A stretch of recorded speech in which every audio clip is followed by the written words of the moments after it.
This show is sponsored by BetterHelp Therapy Online. Being human doesn't come with a user manual, and sometimes we don't have the tools we need to navigate life's stressors. Luckily, working with a therapist can help you gather those tools. Visit betterhelp.com/super and navigate life with a little more ease. Hey brother! Guys, back in 2012, we made a video called The Pixar Theory, and unbeknownst to us at the time, it would change our lives, this channel, and the music industry forever. Everything is part of the Pixar Theory. Okay, definitely not the music industry, but it is available on iTunes if you're interested. But since then, anytime Pixar has produced a new movie, we have produced a new video to add that chapter to the Pixar Theory, explaining how each new movie fits in. But hey, we get it. Maybe you missed one or two of those videos over the years. Maybe you didn't see every single Pixar movie. And with 26 different movies out now, it can be hard to keep track of every single thing. So today, we're simplifying things and making a brand new, updated, complete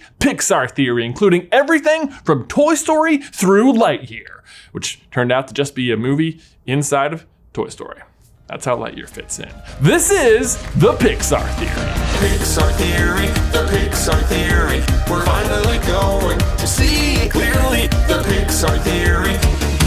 The Pixar Theory. By now, I'm sure you've heard of it, but in case you're new, I'm sure you're at least familiar with the idea that Pixar loves to put little Easter eggs in all their movies, little nods and references to all of their other works. The Pixar Theory is the idea that all these little Easter eggs are more than just nods and references and winks at the audience. They are proof that every single movie Pixar creates exists in the same universe, on the same timeline. So, for example, you can see Riley from Inside Out at the aquarium in Finding Dory, so they must exist in the same place, right? And then in Finding Nemo, you can see this kid reading a comic book of The Incredibles, and there's a Buzz Lightyear at his feet, so I guess Toy Story is in there as well. And then speaking of The Incredibles, you can see Duke Kaboom in Jack's room right here, so The Incredibles are looped in as well, and you can see how it all builds on itself. But the real part of the Pixar Theory is realizing that if it's one universe, then there must be a through line, a plot that's happening across time, and what is that plot? And as ever, I think it's important to point out that we did not invent the Pixar Theory. It was originally introduced to the world by a man named John Negroni. He actually even wrote a book about it. But since then, the internet has of course gone crazy with it, and there are tons of different interpretations and versions of it out there. So the version you're gonna hear today is the one that we have come to accept and build upon over the past 10 years here at SuperCarlinBrothers. We don't count any of the shorts, sparks, or shows, just the movies. Let's go. The movies, of course, don't come out in chronological order. We'll have to put them in order ourselves. The first one on the timeline is The Good Dinosaur, although I guess you could argue Soul is the first one. Soul is kind of happening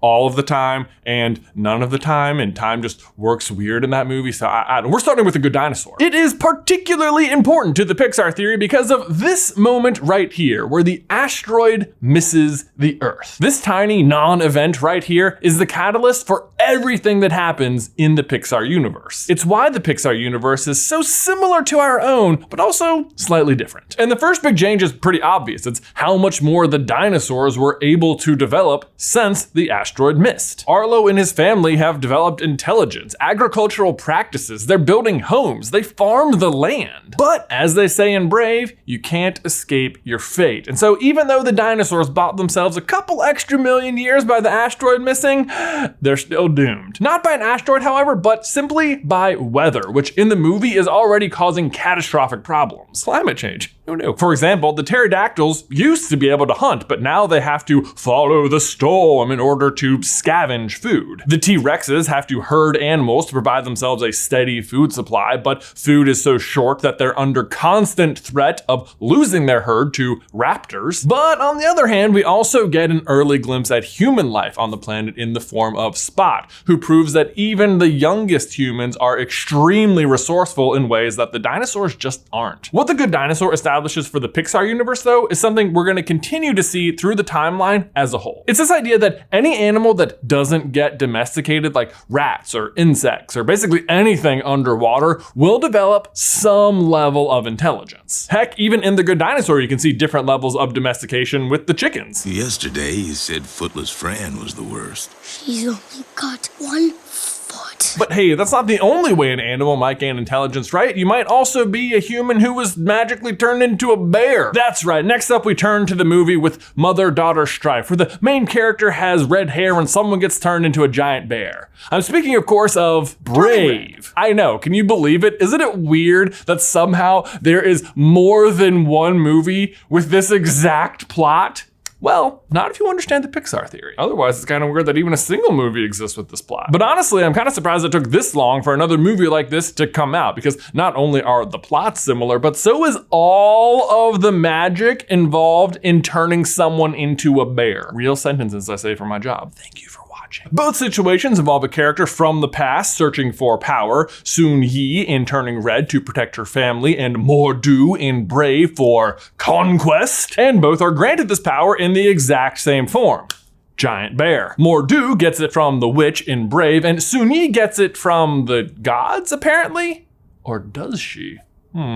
More on that later. But let's talk about the witch, because the witch's workshop is by far the most curious thing about this movie, especially as it relates to the Pixar theory. For one, it introduces us to magic, which is our first glimpse of things behaving in ways that they're not supposed to. Her crow can talk to humans, her door doesn't work the way I've ever known doors to work, and the witch herself seems pretty adept at wielding magic. But she is obviously also not the source of it. For example, her knives and other sharp objects are quick to turn on her when Murtagh offers her a valuable piece of jewelry, suggesting they have some mind of their own outside of the witch's control. Or who knows, maybe she's just not speaking with enough heart's fire. Am I right, Barley? Your heart's fire. You must speak with passion. Don't hold back. Indeed, Barley. But the other important bit of magic we see that the witch can do is the power to change someone's fate. Here's how Murtagh describes fate. Some say our destiny is tied to the land, as much a part of us as we are of it. Others say fate is woven together like a cloth, so that one's destiny intertwines with many others.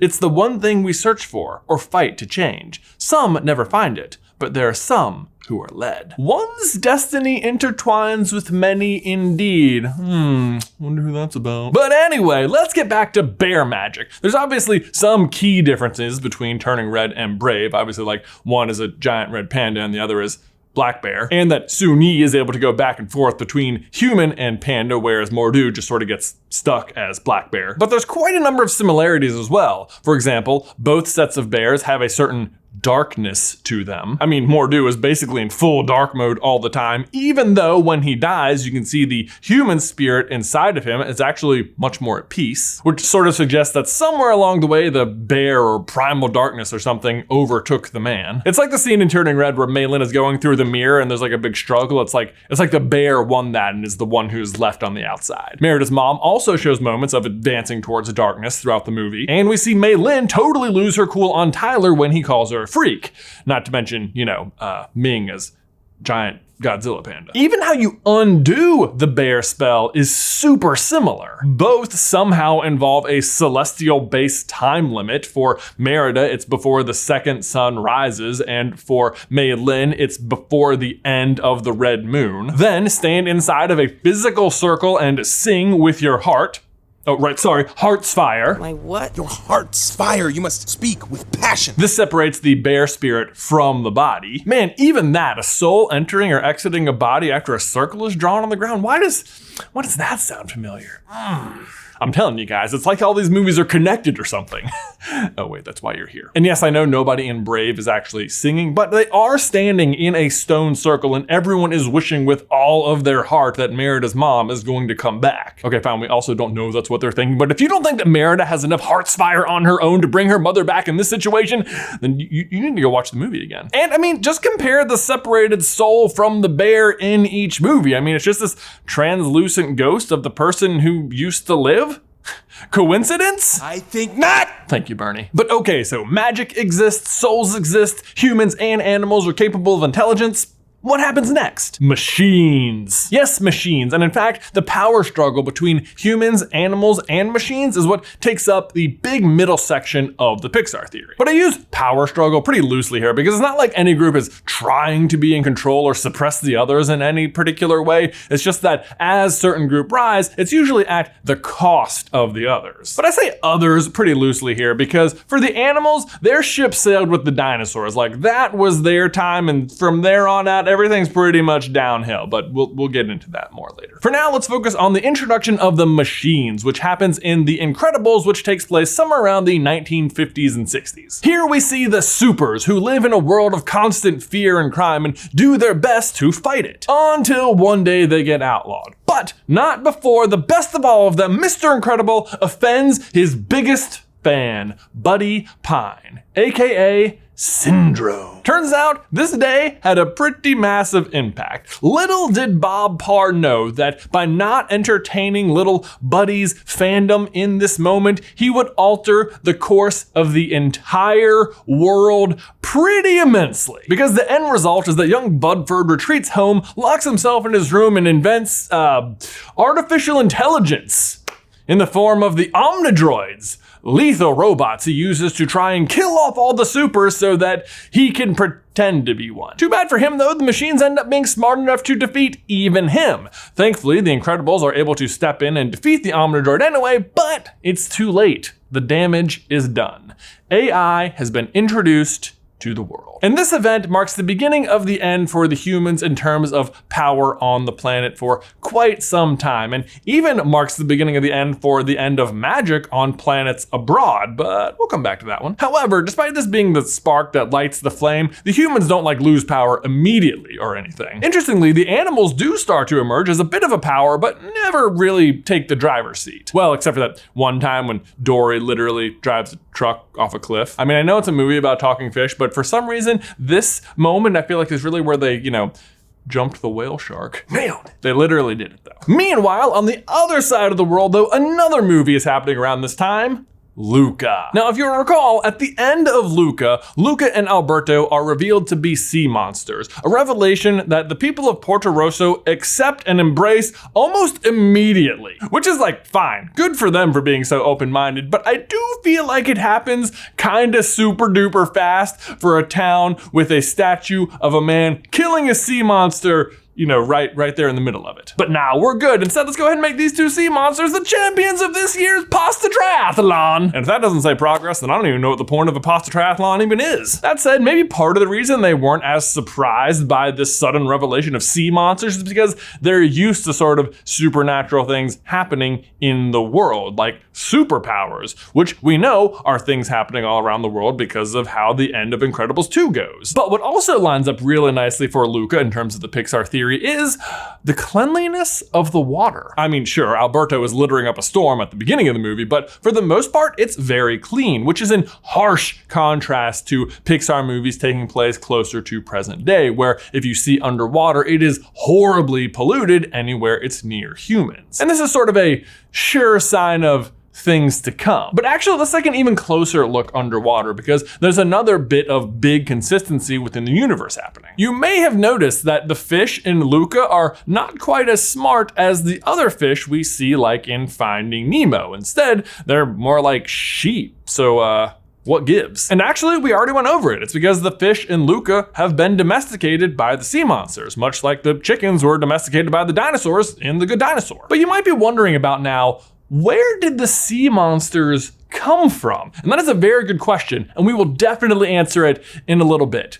It is quite important. But we did mention Finding Nemo, so for now, let's move on to our next set of movies within the timeline, which are the Toy Stories Inside Out, Finding Nemo / Dory, Ratatouille, and Up. Actually, Turning Red takes place around this time as well, but we already sort of talked about Turning Red, so. Anyway, Finding Nemo shows us just how much the fish, similar to the dinosaurs, have advanced in intelligence in the absence of humans. They have school systems, traffic lights, a real estate market. Because a lot of other clownfish had their eyes on this place. You better believe they did. Every single one of them. Not only that, but we also see a lone fish successfully circumnavigate the globe, find his son, and another group of fish overpower a human. But not all animals are out to fend off humans. Instead, in Ratatouille, we see that Remy works alongside humans to great effect. He literally becomes the greatest chef on Earth, which is pretty impressive when you consider that until then, cooking was exclusively a human activity. But I guess I should note that while Remy is an exceptional rat, he's also an exception to the rule. The rest of his family totally sees humans as the enemy, and in the very near future, that is going to become very true. In the meantime, though, the fact that Remy the rat is actually the greatest chef on Earth is a secret known only to 4 humans by the end of Ratatouille: Linguini, Colette, Anton Ego, and Chef Skinner. And Chef Skinner does not like Remy, and he promptly blabs to the press about the rats in the kitchen. And most people are just grossed out by this and decide never to eat there again, which I guess they can't anyway because they close down the restaurant. But a very clever person may have noticed that the rats coincided exactly with renowned critic Anton Ego's review of Gusto's, claiming it as the best meal he ever had, and put 2 and 2 together. And do we ever see anyone else being served food by animals? As Epsilon is the finest chef I've ever had. Charles Muntz, the man literally waging war on animals, or well, a specific animal. A prehistoric animal, I might add, which per the Pixar theory has become incredibly intelligent and evaded capture for 70 plus years. And that's evading capture from a guy who by his 20s already had a dirigible full of some of the world's rarest artifacts, and that's apparently not even half of his collection. But how smart is Kevin? I mean, he's up against Muntz, who recognizes the potential intelligence of his dogs and invents collars that allow him to directly talk to them. But again, it totally fits. Animals like fish, rats, and Kevins, who have been ignored by humans, have developed intelligence. Meanwhile, dogs who have been domesticated, like Buster in Toy Story, have not. But Muntz seems to have found the bridge between the two and has hyper smart dogs capable of cooking food and flying airplanes. Man, I tell you, Up is a weird movie sometimes. If it's even happening at all. Full video by clicking the card. But Up is important as it does introduce some other big players to the Pixar theory, namely BNL, aka by and large the corporate face of the machine quietly at work in the background since The Incredibles. If you don't know, BNL is actually the company that is trying to buy Carl's house and force him out of the city at the beginning of the movie. And BNL shows up a bunch in Pixar, I mean, most notably in WALL-E, but also here in Toy Story 3, where you can see that they produce the batteries inside of Buzz. And actually there's a bunch of little Easter eggs connecting Up and Toy Story. Like you can see Lotso and the little girl from Sunnyside in this room right here. The grape soda cap that Carl wears as the Ellie badge can be seen as a commercial in Sid's dad's room. And of course, there's the infamous postcard on Andy's bulletin board from the mysterious Emma Jean, who I do not have time to talk about right now, but let me just say I spent the better part of my mid-20s investigating this unseen character and eventually took the question all the way to Pete Docter himself. It was a wild ride. But while we're on Toy Story and batteries, let's pause because it's our first great example of one of the bigger concepts of the Pixar theory, which is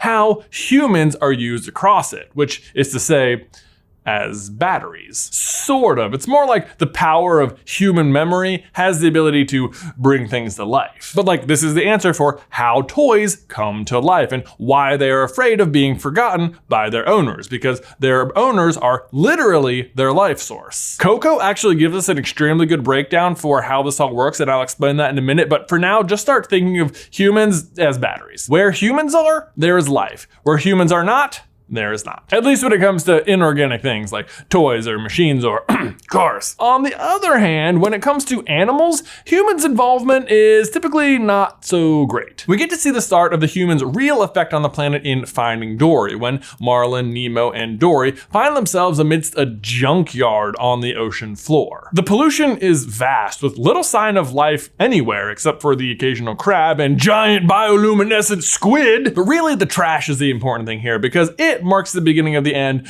for the animals, unless you're like an animal that like benefits by lots of trash, like I don't know, rats or something. Which, hey, look, Ratatouille is the next movie on the timeline. It's like these movies are connected or something, I swear. But we already talked about rats, so instead let's just move forward with the pollution to the point where it gets like truly out of control. For that, we have to fast forward about 100 years to 2105, where the humans have finally polluted the planet, apparently beyond repair, and have to leave in WALL-E. During that time, BNL, our faceless, machine-driven corporation, has basically overtaken every aspect of life on Earth. Go to full autopilot, take control of everything, and do not return to Earth. And ultimately, they come to the conclusion that the planet is a lost cause, so they load up everyone on a bunch of star cruisers and send them into space until their little Wall-E robots can clean up the Earth, which it turns out they never expected to work, so it makes you wonder why they made the Wall-E robots to begin with, but whatever, it worked out. Either way, they evacuate the planet and leave it unpopulated at all, or so they thought, for 700 years, and a lot happens in that time. Dang, God. Because with the animals dead and the humans gone, who's left to inherit the Earth? The Cars. Now you might think like, well, obviously Cars doesn't take place on Earth, right? Like it's definitely some sort of alternate reality or something like that. But no, it's definitely the same planet the humans were on. For one, it has all of the same places and we get to see a lot of them in Cars 2. But it does bring up a lot of questions like, how are the cars coming to life? Why do they all have personalities and names similar to people from our time, just a little bit different? How could it be that they have their own timelines with dates and stuff? Like if all of Cars took place during those 700 years, how could they have a 1950s? Like even if they started their own timeline, that's too many years. You might be asking the question, are they artificial intelligence? Are they products of BNL? No. BNL may have polluted the planet to an unlivable state, but power and domination was never their goal. Like, they were never trying to kill off the humans or develop their own race to inhabit the Earth. BNL's goal was always to make the lives of humans easier and easier at any, and I mean any cost. I mean, they literally paid with the entire planet. But seriously, look at how everyone is treated on the Axiom. Like if your goal is to eradicate humans, why bother keeping them alive and comfortable? But so if the cars aren't artificial intelligence, what are they then? Well, how it works is that the cars are coming to life the same way the toys were coming to life, the same way the monsters will eventually power their cities, with human energy. And while it's very similar to the toys, there are a few key differences. I mean, obviously the cars weren't coming to life while the humans were there the way the toys were. Plus, since they're built as cars, they still need fuel, oil, maintenance, and stuff like that to operate. But perhaps the key difference is that the toys are designed as something that is supposed to be brought to life by a child's imagination. And thus, typically their personality matches, whether that's a cowboy or a space ranger or a part slinky dog or a potato with the rearrangeable face. Look, I'm Picasso. I don't get it. Cars, on the other hand, are not built this way and so don't have a pre-existing personality. Instead, cars take on the personality of their former owners, complete with their memories, but viewed through a carified lens. It also appears that the cars wake up, if you will, in the same order in which they were cared for, instead of all at once. This explains why new generations of cars, from Doc Hudson to Lightning McQueen all the way up to Jackson Storm, continue to emerge throughout the series, and why their years and history seem to line up so well with our own. We actually even get a hint as to when the real Lightning McQueen would have lived as a human, thanks to this band-aid on the truck driver in Finding Dory. And actually, if you want to get like real deep in the weeds, we have a pretty good idea who that human was. The actor who played Buzz in the Lightyear movie. Full video by clicking the card. Not Chris Evans, the in-universe Pixar character who was an actor that played Lightyear in the movie that like Andy watched. It's all very confusing. But if you're still confused about how the cars wake up, great news. Luca offers an almost perfect example for how this works. I'm sure you will recall in Luca the mystery of what happened to Alberto's father. Because we don't learn a whole lot about him other than that he used to live with Alberto in a tower above the water near town until he abandoned him. And while it's never confirmed, I feel pretty confident that Alberto's father's name was, of course, Bruno, as in Silencio Bruno. If you don't recall, Silencio Bruno is basically Alberto's "don't listen to the voice inside your head, you only live once, let's drive this rickety Vespa off a cliff into the ocean and just generally ignore gravity" battle cry. And I mean, it makes sense because his dad probably used to tell him not to do such crazy gravity-defying stuff all the time. But having been abandoned, Alberto rebels by ignoring any sort of warning echo in his head and instead shout into the heavens, Silencio Bruno! Silencio Bruno! And this is not relevant because in Cars 2, there's a character named Bruno Murtagh, who is the French crew chief of Raoul Sarul. And I'll be real, he is an exceedingly minor character, except that he is almost definitely the carified version of Alberto's father. And for a character that has almost no screen time, we actually know a surprising amount about him. He plays the accordion, likes romantic drives along the Seine, and his favorite movie is The Engine of Dr. Motaro. plays the accordion with what? You don't have hands, but he did. Now, interestingly, the engine of Dr. Motaro is a reference to the real life movie, The Isle of Dr. Moreau, which, and I could not believe this, is a movie about a man creating human-animal hybrids, you know, like, sea monsters. And get this, Seine might be a river in France, but it also has a second meaning as fishing net. And not just any kind of fishing net, but specifically this kind of fishing net that Alberto was almost caught in at the beginning of the movie. So the idea is that the human Bruno caught Alberto's mother, who, of course, above the water, just looked like a human. They fell in love, had Alberto, and then she died. Possibly at the hands of the townsfolk, who again have a statue of people hunting sea monsters in the middle of their town, which leaves Bruno to raise his son alone and away from town and above the water, because he, of course, isn't a sea monster, which is why Alberto doesn't live underwater. The point is, the similarities between Bruno Motaro's interests and the likely story of Alberto's father all but prove that this is how the cars come to life. Got it? Good. But oddly, if you can believe it, that's not even the last connection between the Cars movies and Luca. You know what else connects them? Crabs! Because why wouldn't they? Crabs are weirdly important to the Pixar theory. Did you know that crabs are the only non-carified creature confirmed to exist inside of the Cars universe? But it's surprising, right? Because didn't all the animals die off from the pollution caused by the humans, which is why the humans left? But it's actually not that surprising, because if you go back to that scene in Finding Dory when they're swimming around the junkyard, what is the only other animal they see? Crabs. And in addition to fish, guess what else the sea monsters domesticated? Crabs! Also, actually, we know that as far forward as Wall-E, there is at least one other critter that seems to have been able to survive, the cockroaches, like Wall-E's little pet, Hal. Which may seem irrelevant here, but crustaceans, such as crabs, are actually extremely closely related to roaches. Keep that in mind next time you're having a lobster, right? Just a big old sea roach. Like no one ever wants to eat bugs until they're giant, live underwater, and served at a premium. All right, guys, now I'm gonna take a quick pause to tell you that today's show is brought to you by BetterHelp. I'll just be straight with you guys. When life isn't working for you, it is totally normal to feel stuck. Frankly, navigating challenges can be terrifying when life doesn't come with a user manual. So whether you're undergoing a career change or a new relationship or becoming a parent, we all need help with challenging emotions, which is where therapy comes in. Therapists are trained to help you learn productive coping skills for life's everyday speed bumps or challenges. And BetterHelp has connected over 3 million people with licensed therapists because it's convenient and accessible. We here at SCB talk pretty openly about our relationship with mental health and going to therapy and stuff on all of our various different shows, which is why I can't tell you how grateful I am to have discovered therapy as an avenue for help. Because like anyone else out there, I have struggled with feeling stuck or understanding my own emotions. And just having someone to help me through those moments has been crucial. BetterHelp is the world's largest therapy service and has already matched over 3 million people with professionally licensed and vetted therapists who are all available 100% online. Plus, it's affordable. All you have to do is fill out this brief questionnaire to match with a therapist, and then if things aren't working out with that person, it's super easy to just switch to a new one. Like, it couldn't be simpler. There's no waiting rooms, no traffic, no endlessly searching for a new therapist, which can be the hardest part. If you want to learn more and get 10% off your first month, you can head over to betterhelp.com/super. One more time, that's betterhelp, HELP.com/super. Link is in the description down below. Anyway, where were we back above the surface? Oh yeah. Right, the Axiom just left with all the humans. Well, I guess actually we follow all the humans that went on the Axiom, but actually lots of star cruisers left Earth and went out into the far reaches of space. You ever wonder what happened to the rest of them? Like, are they just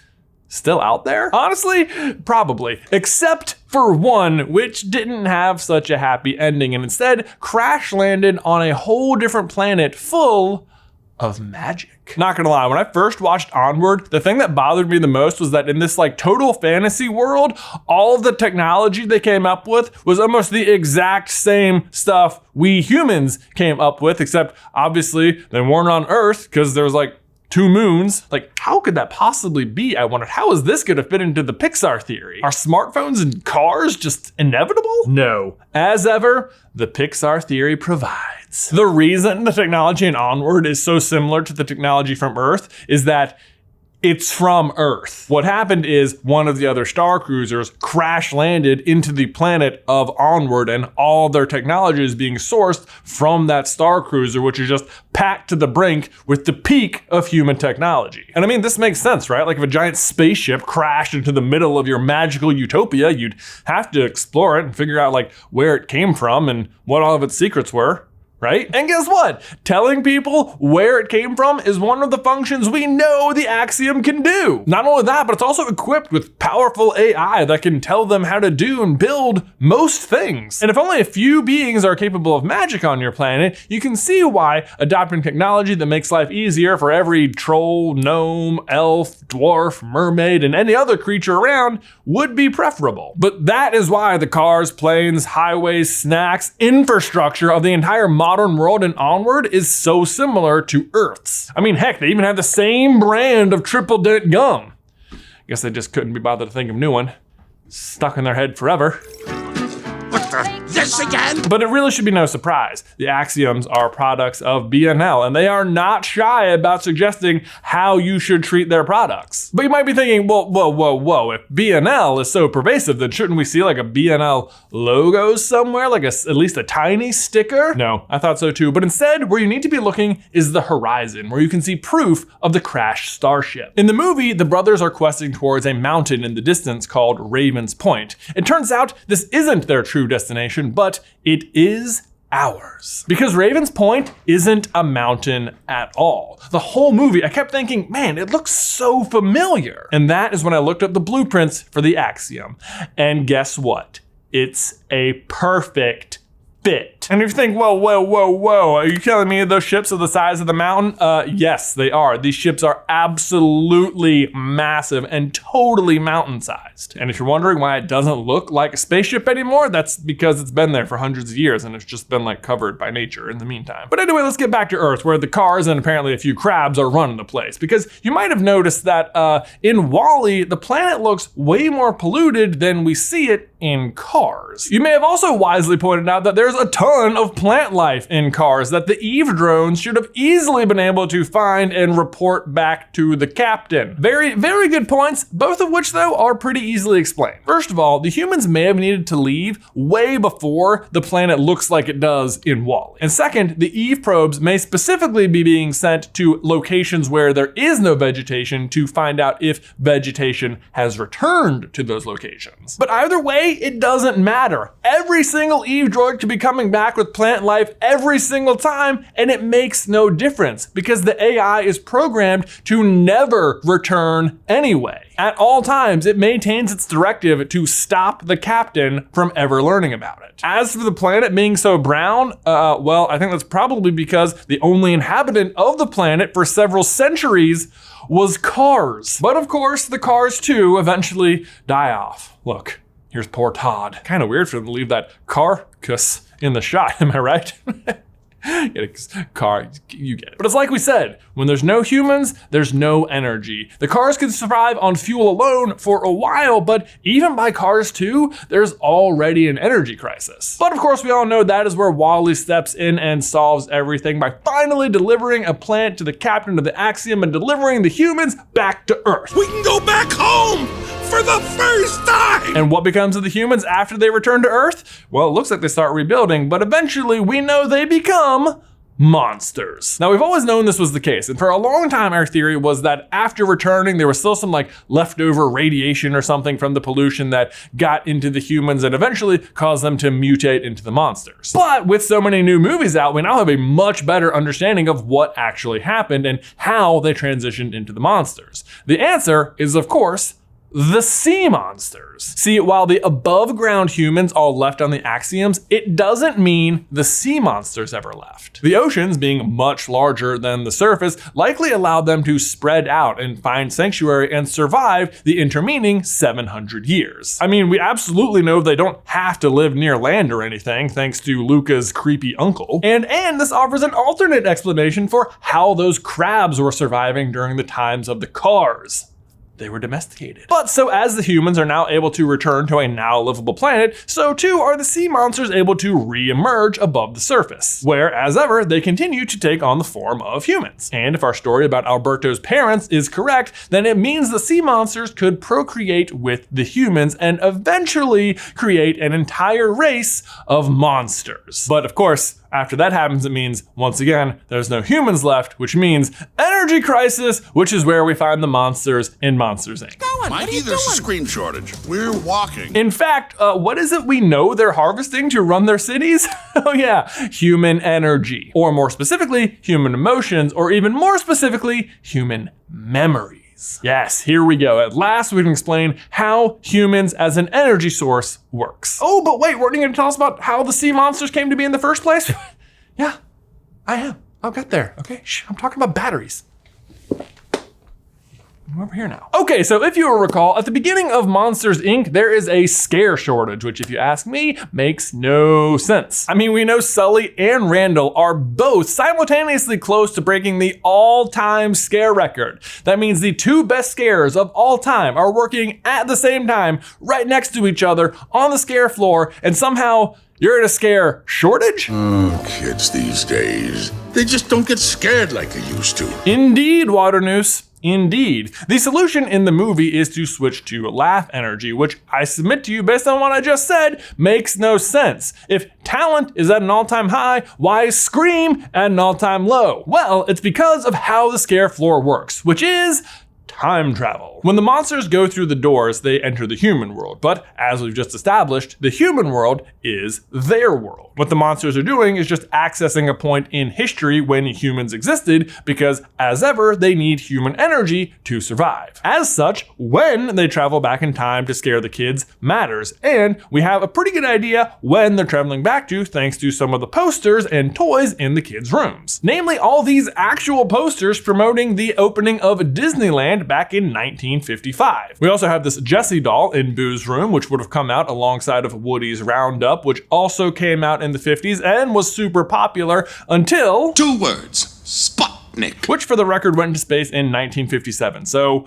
right on cue. But here's the monsters' problem. They're only ever able to travel back in time a set amount of time, meaning that as time progresses forward in their world, it also progresses forward in the human world at the same rate. So for example, let's say it's the year 3050 in the monster world and they're traveling back to 1950. Then in 3051, they'd be traveling back to 1951. So when Waternoose says kids just don't scare like they used to, it's because he's up against the ever-changing nature of the kids in the human world. Interestingly, back on the human reign portion of the timeline in the 1940s is also when the supers were at the top of their game. I'm at the top of my game. Carlin says that in an interview 15 years prior to the events of the movie in The Incredibles, where the need for the supers has all but evaporated, which explains why scream energy is fading and laugh energy is rising. Because it's the same time that Syndrome introduces AI into the world, which we know then goes on to make everything way, way, way easier for the humans moving forward. Prior to that though, the supers were required because they were in constant danger all the time. It makes sense that scream energy was what they needed because fear was in constant supply. But over time, joy, not fear, becomes the dominant emotion. Do you see where we're headed? Yeah, Inside Out. And this is exactly what we see inside of Riley's head. Like if you look at her long-term memory,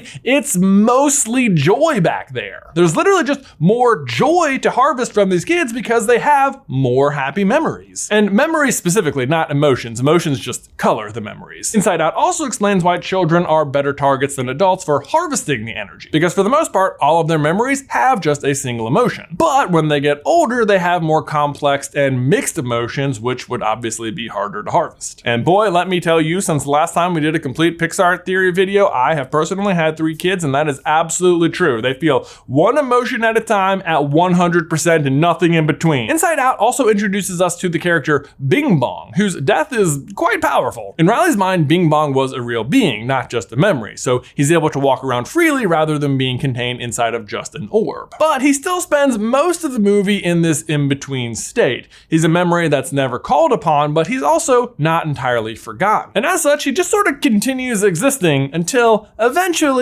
he falls victim to the memory dump. And oddly, this exact phenomenon is the driving force behind the entire plot of Coco, which is why it should come as no surprise at all that the City of Dead just looks like a much grander version of the inside of the human mind. The difference, of course, being that instead of looking at a single little girl's memories, we're now looking at the memories of several generations of the people of Mexico. And yet, the rules are pretty much the same. Once a year, as long as your family puts a picture of you on their ofrenda, you're able to cross over into the living world to receive gifts. This is similar to a memory being called up to headquarters. But either way, a friend or not, as long as just one memory orb of you exists in the mind of any person anywhere, you'll still be allowed to wander around freely in the City of the Dead. One orb is all you need to keep you alive in the afterlife.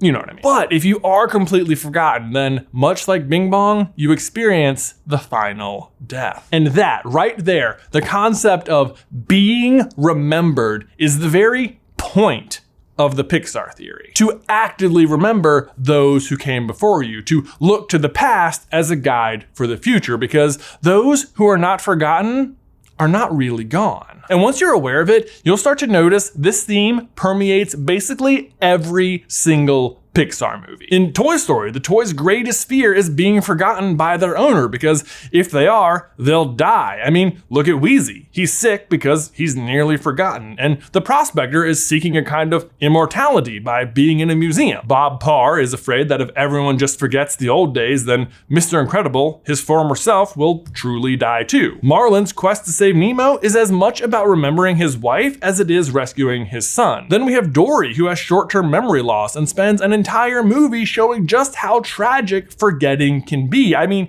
she could have found her parents and not even realized. Arlo is controlled by the guilt and memory of his father's death and fears he'll never make him proud until his ghost appears and tells him he's him and more. Barley is also controlled by his worst memory of not saying goodbye to his dad, while Ian is driven forward by the desire to have any memories with his dad. In Ratatouille, Gusteau's memory is being trashed and dragged through the mud, and Remy is out to set it straight. Joe is convinced the only way he can matter to anyone is as a great piano player, and instead isolates everyone who matters to him. Carl can't let Ellie's memory die and carries it around as literal baggage until he's saved by remembering what he loved about her and how she'd want him to live. The Cars, on the other hand, as machines, are starkly not concerned with being remembered. Doc and Lightning both scoff at legacy, and it almost seems like Otto is going out of his way to prevent humans from remembering where they came from. But then there's also Wally, whose love of humans and active remembering of them brings to life a little plant. I mean, how else are you going to explain to me that the only plant anywhere near him managed to grow inside of a refrigerator with no access to sunlight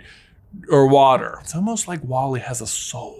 Oh, you think Wally is who 22 landed into? Cool. I mean, 22 was on Earth for one day and they spend the entire time just collecting junk. And what does Wally do all day? Actually, on that note, as soon as the captain starts remembering Earth and all the passengers on the Axiom start remembering Earth, guess what happens to Earth? Plants everywhere. But while they had forgotten about it, but finally, that brings us back to Brave, right where we started, where the greatest memory of them all lives in the witch's hut. On the back of her door exists a carving that has absolutely no business existing in medieval Scotland. And yet, there it is, a carving of Sully. This is because the witch is not just some random old lady.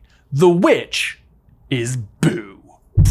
Oh, you need more proof? Well, for one, she's obsessed with bears, and Sully looks like a giant bear, and that might be how she remembered him if you only ever knew him as a little girl. 2, she has a carving of the Pizza Planet truck right here, and like, what? How would she even know what that is if she isn't from the future? And 3, where did Sully come from when she was a little girl?